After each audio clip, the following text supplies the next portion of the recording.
Antoine's already laughing, and there's Nick Wright. We got a lot of splaining to do from Nick Wright, but we have a great show for you today on a Tuesday morning. Coming up, it was a night of top-seeded upsets in the NBA. How should Bucks fans be feeling this morning? Hey, how should Lakers fans be feeling? How should our guy Nick be feeling? We'll find out soon enough. How were the Houston Rockets able to dominate last night without Russell Westbrook in the lineup? We will find out. And in the NFL, who do you think is under more pressure going into this season, Cam or Tom Brady? We will find out, but we start with the presumed pressure that our guy Nick Wright is under. Blazers, Lakers, game one of the NBA Finals. Top seed versus bottom seed out west. But nobody stuck to that script. Lakers struggled on offense as they have all bubble long, and the Blazers stuck to their favorite time of day, which Wilds will tell you is Dame time, as they have all bubble long. Dame time. Damian Lillard dropping a game-high 34 points, going 6 of 13 from deep. And while LeBron would finish with his 24th postseason triple-double, it was not enough. Blazers take game one of this series. Nick, yesterday I asked you if you were worried about the Lakers heading into the series because of the way they played. This morning I'm going to ask you if you're nervous about the Lakers after game one of the playoffs. What do you think? Listen, you're asking me if I'm nervous now. I think that what it says on the screen is finally time for Nick to admit. And I'm going to be honest.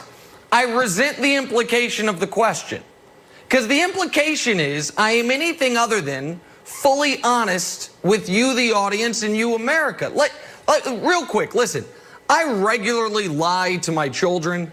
I occasionally lie to my bosses. At times, I even lie to my wife. I never lie to you, America. The most honest 2 or 3 hours of my day are right here.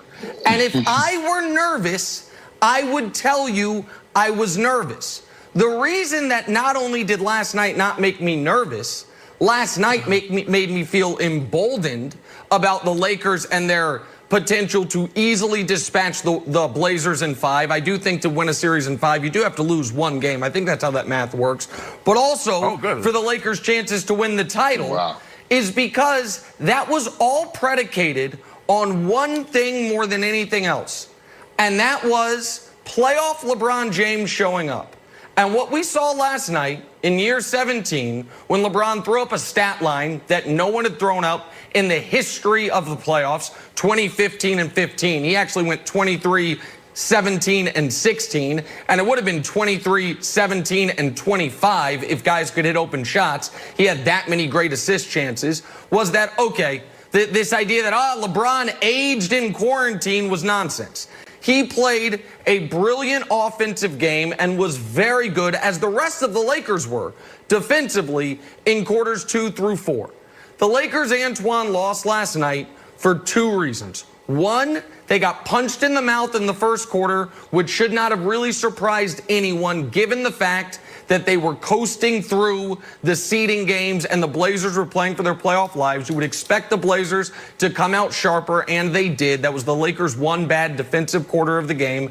And the primary reason they lost is they didn't have a bad three-point shooting night. They had a historically awful three-point shooting night. It was the second worst high-volume three-point shooting game for any team in the history of the NBA playoffs. Is that going to happen again? I say no. Did the Lakers show you they can defend the Blazers in this series? I say yes. And was that playoff LeBron James's music playing all throughout the game? Clearly. So they got to clean a few things up. I think there might be a starting lineup change coming, but it's one that I've been calling for since before they changed the starting lineups to begin with. But am I nervous? Of course I'm not nervous, Antoine. I think you saw the formula the Lakers need to implement. It would just be nice to have a few shots going. Well, Nick, I think you should be nervous. I think that's the wrong approach to take, because this is not the Golden State Warriors of 2-3 years ago where teams were actually scared of them. Portland is not scared of the Lakers, and that's what I got out of last night's game. They're ready for the challenge. They're up for it. They're in great playoff mode. They have an 8-man rotation that plays very well together. late in games. And I'm saying it right now, when he does this to his watch, right now he is the best point guard in the game. Right now, I know it's Steph Curry, Westbrook. We know people like other guys out there, Kyrie Irving. But Dame Dollar is the best point guard in the game. He's the most clutch point guard in the game, late in games. The threes he made, the plays he made. What was more impressive last night was the pass to Carmelo Anthony for the three. I thought in the fourth quarter was even better than him making this long three that we see on the highlight of Anthony Davis. And then also the Lakers got a lot of problems, what I got last night. And we haven't talked about this, but we may have to talk about the coaches. Frank Vogel versus Terry Stout. The Lakers right now have to figure out who's going to be in their rotation. You can't get Kentavious Pope goes, I think, 0 for 9. Alex Caruso was like, I think he was 1 for 6 or something like that. So you don't get any production from those two guys. One guy plays 29 minutes. Another guy's played 24 minutes. The Lakers have problems. And I don't know if Frank Vogel has the ability, or is he scared enough to play J.R. Smith and Dion Waiters. This is not the time to try to make guys happy that's been there all year long. You brought these guys in for a reason. You need them. You need them to be a part of your rotation. You need playoff-type guys. And I don't like where the Lakers are at right now, the rotations are. And I also said this Monday, Nick, LeBron James has to score 30, 35 points a game. The numbers are great. They were cute numbers. They were unbelievable. Triple-double numbers. Cute. This is not the series for triple-doubles. This is a series for you to dominate. You have the one mismatch in this series. You have to dominate. It's a 35, 40-point series. It's not a triple-double series. I know it looks good, but he has to put his imprint on the game. Late in games, he has to go to the block. He's coming out pick and roll. I did not like the Lakers' offense the last 6 minutes. It's a lot of threes, a lot of outside play. Get to the basket. Use your power. And he did not do that. So I think the Lakers are in trouble, Nick. It's time to be a little nervous because Portland's not scared, and they're very confident. And that's what I took out of last night's game.